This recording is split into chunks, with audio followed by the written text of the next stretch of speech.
Hello, I'm Damien Barrett and welcome to Access All Areas. Today we're going to update you on all the big player moves, who will stay, who will go. But first, it's the first week of the finals and we're going to take a quick look at each matchup. Hello to you, Jimmy Bartell and Matthew Lloyd. Yeah, Damo, we are, and it all begins on Thursday night. Richmond take on Hawthorn. I just wonder what Clarko's got up his sleeve, because Richmond could not come into this game any better prepared, apart from Kane Lambert, who's had a little foot procedure. They are just chock full of talent. They'll have to drop a good player to get Lambert and maybe Dan Butler back into the team. So I just wonder what he's going to do, Clarko, to try and knock off the heavy favourites. Yeah, exactly right, Lloydo. We've seen sides willing to try and bite that one off in the middle. We saw the Bulldogs trying that little short pass on the 45, because you've got to shift Richmond's defence because they're so good at getting set. They intercept the ball beautifully. Last time they played, 21 marks, 32 intercepts between their back group, which they're super at. They take a proactive position. We see here Mitchell dumping the ball down the line, and this is where they do it their most effective, between the arcs, Damo. Right. So they set up really early, they back themselves in the air, obviously with that anchor defender, the star at Rance. So this was their one encounter for the season, way back in round 3, and Lloydie, Jimmy, it's how you don't play against Richmond, isn't it? You're spot on. The way they bombed it in. You're spot on. That's what teams have been trying to do to stop these players that Jimmy just spoke about taking intercept marks, and that's where Roughhead and showmakers aren't that important in this game for mine, because those players, they just have to occupy guys like Rance and those types. It's how like Gunston and Bruce and Piopolo, can they be hit up with lower passes this time around? Yeah, well, that's been the big change for me with the Hawks early. We mentioned the dumping it in. They got a bit of success early in the year, but as the year's gone on, we've seen that traditional Hawthorn forward movement where it's really anybody can pop up, and that's happened. Obviously, you mentioned Gunston and Bruce, but it's that unpredictable nature, going inside 50, where they'll just take that one. They need to do that, and it's the pace of their ball movement. When they can go slow, it'll allow their own back six to march up the ground and play defence really well. Richmond's got the selection dilemma with Butler. Does he come in? Hawthorn's got some big names to come in too. Sicily, we think, is going to be right to go. Frawley didn't play in round 23, and Howes completed a 5-week suspension. Someone you'd think is going to make way, Lloyd. Yeah, I think they need those three, Damo, because what concerns me is this is in round 23, some of the lesser lights that played for Hawthorn, and Harry Morrison was sensational. He picks himself, Warple picks himself, but it's these 4 players, Nash, Miles, Brand and Schoenmaker, who are probably the most vulnerable, Jimmy, and it's that bottom end for Richmond, for Hawthorn, who need to play well to beat Richmond, because Richmond are the most even team in the comp. Yeah, spot on. Yeah, sorry, Damo, you wonder, Al Clarkson, how much coaching he'll do on that group compared to the guys who are hardened finals, experienced campaigners. Yep. Geelong-Melbourne, a very intriguing matchup. The Cats, clearly, Jimmy, have got the experience when it comes to finals. They've got 28 players on their list for a total of 209 finals appearances against Melbourne's 7 players for a total of 44. Does that come into play? I think it does, and it's normally the first 5 minutes of a final. Obviously the big crowd, the intense nature of it, and it's whether you fumble or you clean in those big moments. But look, I think the way Melbourne has played their footy, that contested nature, it'll help them get into the game really early. Obviously, Viney coming back in. Will he go head-to-head with Selwood? They've had some great battles over the years.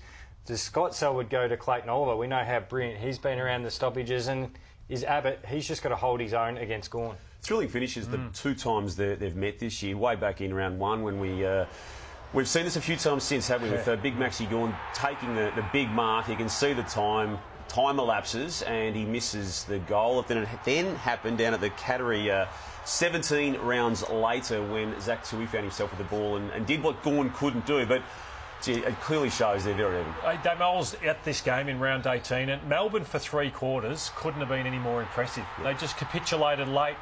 Geelong got on top through the midfield. They kicked 8 goals to win by a couple of points or whatever it was. So I think Melbourne wouldn't lose too much out of that. They just fell apart. But I think the cream of Geelong midfield versus a tough. I think Melbourne's the toughest midfield in the AFL, so I don't think they'll be too concerned about having that lack of finals experience. We get to the third game, Sydney versus GWS. The Giants got on a beautiful winning roll, didn't they, for the back half of the season, but strange enough, go into the first final having lost rounds 22 and 23, one of those games against the Swans. Well, for the Giants, how many of these guys can you play who are underdone or have missed a bit of footy? Now, Zach Williams is probably the only one who hasn't played AFL footy, but the rest have all played a fair chunk of football at AFL level. Toby Green, if he's right, you just pick him straight away. But how many of these sort of underdone guys, Lloydie, do you take in? I wouldn't play any more than that. So I wouldn't play Brett Delidio if he's fit. No, I wouldn't play him. I don't think he's shown enough even at AFL level in recent times to bring him in. So I think, Williams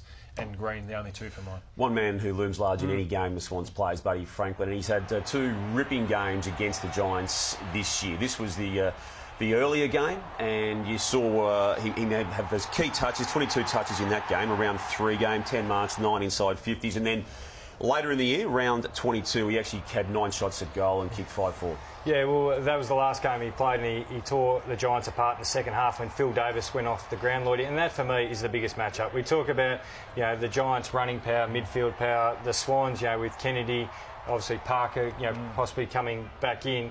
That's the key matchup for me. Can Phil Davis keep Buddy, I think, below 4 goals for the Giants to win? That's the over and under line for the Giants to win? Yeah, I think so. Because if he kicks 5, he's going to probably set up 2 or 3, which then normally gives the Swans the win. I think they go into the finals in good form. The Sydney Swans, they're pretty good, obviously, but then the Giants, they've lost their last 2 going in. A lot of injuries. I think they're the team most vulnerable this final series. OK. We then get to West Coast and Collingwood in Perth, and West Coast will have Josh Kennedy back. It'll be the first time they have their preferred 6 in the forward line together for the one game this year, and it certainly on paper poses as a real problem for Collingwood, doesn't it? It certainly does. The makeshift backline has been a worry for Collingwood, but they've done super well. But where I think Collingwood might be a big chance in this game is, you call it around the square, Lloydie, so the midfield group, so your half-forward, wings, half-backs, I reckon they've got a lot of numbers there. If they can keep some pace on the game and try and beat the Eagles back before they get set up really well with, McGovern, Hearn, all these Shepard and their back 6. You like the Pies' chances in this, don't you? Yeah, I think the Pies travel really well, and with that big midfield group that they've got, that manic pressure they've been bringing all year is suited for finals footy. I think they're a bigger chance than people are giving him credit for. OK. Josh Kennedy's been injured pretty much all year, hasn't he? He hasn't been able to get a good stretch of form going on. This is at round 17 against Collingwood at the MCG. He played well, as he usually does. And he exposed Collingwood at this occasion. This was the game Darcy Moore, I think, came back in, Wardo, and he was underdone himself.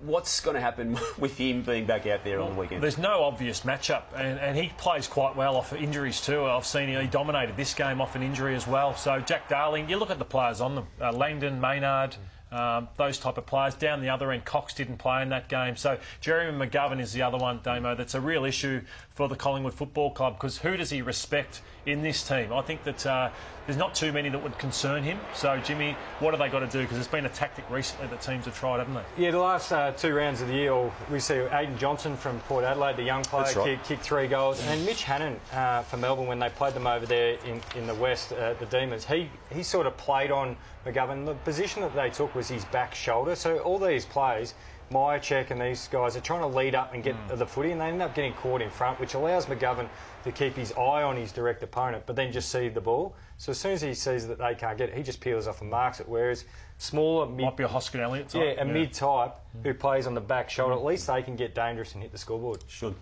You would have noticed too that the Donate Life mugs, which are sitting on our desks, there are currently more than 1,400 Australians waitlisted for an organ transplant, and it's now easier than it ever has been to register to become an organ donor. It takes less than a minute to sign up online. All you need is your Medicare card, and go to donatelife.gov.au and please join the Australian Organ Donor Register. Hey, Damo, it's that time of year. Every team who doesn't make the finals, they want to know about who they're going to pick up and what may happen. So we're going to grill you, Jimmy and I, about some players and what you think they may do at the moment. The first one I'll ask you about is Dylan Shield. I know he's got maybe a game or two. Still contracted? What do you think? Yeah, he's contracted, and he'll get some clarity once the Giants season finishes. But there's a strong talk now, and there's a belief in Victoria that he's gettable to get him out of that contract for 2019. They need to shift at least $1 million, the way I read it, off budgets on their books, the Giants.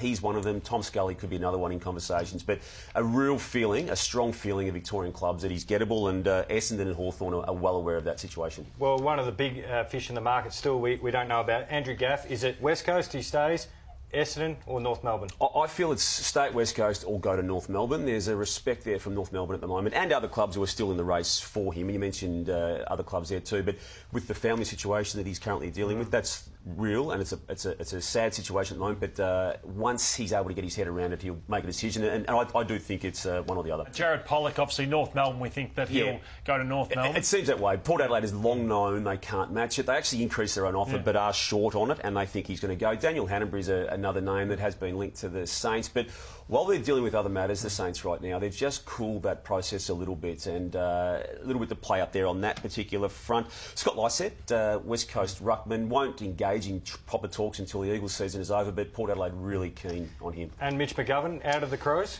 Yeah, look, the talk is getting stronger by the day that Carlton is going to do something there with their draft picks. Darcy Moore, so many injuries. Yep. Are Sydney the buyer? Yeah, they've been the main possibility for him since the start of the year. He's put all talks on hold, and the way I still read it is, as I read it back in about 5 or 6, Swans or Collingwood. And the Faz, Alex Fasai, looking for a fresh start maybe? Yeah, he is. The currency for him is not as high as it would have been 2 years ago, but I expect him to move on. Jack Loney, what do you think there? Yeah, Saints have told him that he's best off looking. His manager's out there looking now. He will get picked up. He had a good back half of the year. Last 4 games were really good. Kicked 10 goals in 4 games, and he will get picked up elsewhere. Is there a genuine race for Tom Lynch, or is it one club? Genuine race. The industry believes it's Richmond still, which has been the case for some time, but I do know Collingwood hasn't given up, and also Clarko will not die wondering on the possibilities around that. And you've led the talk on Stephen May. What do you think will happen? It just doesn't go away, Lotto. Contracted for next year. The Suns, I believe, are open to him being moved out this year if he can't commit to them soon beyond that deal already in place. And I think he's going to become one of the big names in the trade period. Thanks, Lotto. Thank you, Jimmy. And remember to keep an eye out for our wash-ups. This week we've put Essendon, North Melbourne and Port Adelaide under the spotlight. And thanks for joining us today on Access All Areas. Goodbye.